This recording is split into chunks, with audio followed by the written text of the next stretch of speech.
channel, it's Ellie from Elsa's Wholesome Life.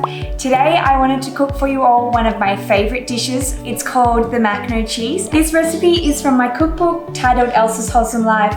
You can find this in all major bookstores in Australia and also online on our store, The Wholesome Store. And if you don't already have it, then go check it out. I'm going to put a link in the bio for it. So I've pre-measured everything out today just to speed things up for this tutorial. I have my macaroni pasta, which I weighed at 200 grams or 2 cups. And I'm gonna throw in some broccoli and a cup of mushrooms just to change up this recipe. And then this is all my sauce ingredients. We have 300 grams of pumpkin cut up. If you can't find fresh pumpkin, you can use canned and just use less liquid. Next, we have half a cup of raw cashews. And again, this will add creaminess to our sauce. Nutritional yeast. This adds the cheesiness to the sauce. I've got a quarter cup here. It's also packed with vitamins, minerals, and importantly, B12. Some salt and pepper to season the sauce with. I have half a teaspoon of salt and just a few cracks of pepper. You can obviously adjust this to suit your taste preference. This here is a Parmesan crumble that I have made to sprinkle on top. It's just a mixture of cashews, nutritional yeast, and some salt, which I've just blended up to make a crumbly texture. I have placed the oven on 170 degrees Celsius fan forced because we will be baking the pasta today.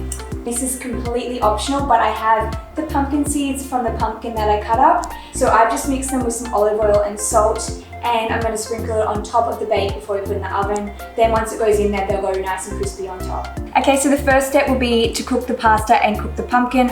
I've started boiling 2 pots on the stove, and once they're boiling, I'm going to drop both of those into the water.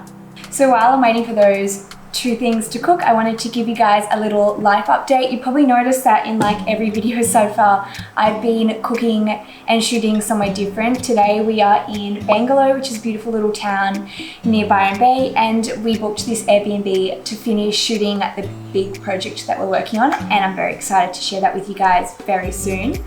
But we are in the process of doing a big relocation, and I'll be able to talk more about that shortly, but I'm very excited to have a home base because at the moment it's felt like we've just been going from place to place and living out of suitcases.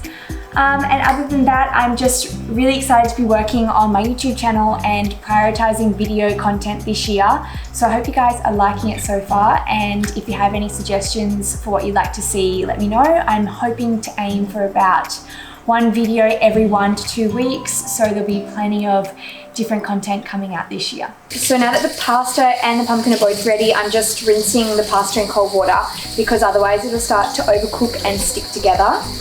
And then the pumpkin I've also drained, and I'm going to start making the sauce next. So usually I would have a bigger blender for this, so I'm not sure if it's going to fit.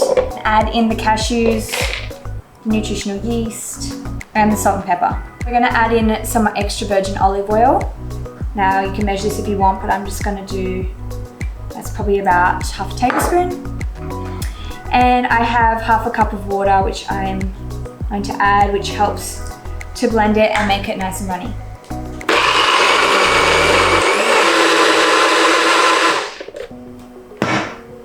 So I'm going to add another half a cup now that it's all blended, and blend that again.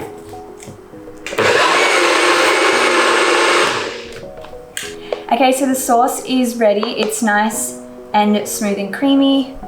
The consistency is like quite thick, but also should be able to run off the spoon because you need it to mix around the pasta. And because we're baking it, you want the dish to be extra saucy. And before we put it all together, I just want to quickly parboil the broccoli. So I've just re-boiled some water, and I'm going to throw the broccoli in there for about 1 minute.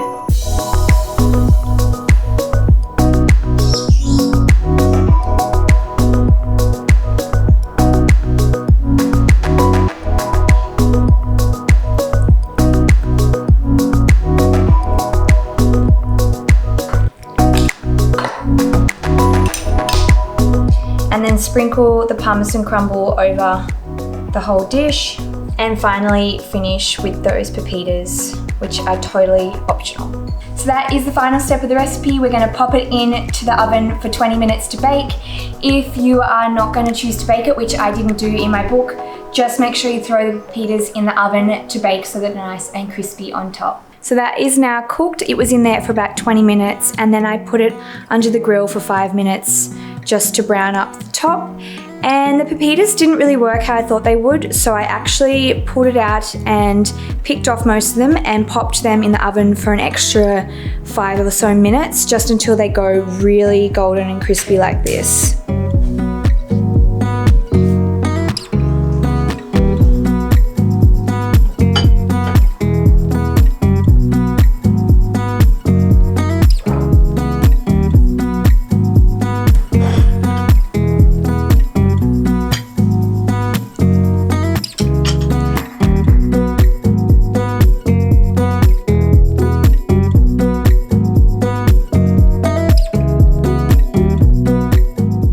You guys like this recipe. If you want to see more recipes like this, give it a thumbs up and subscribe to my channel.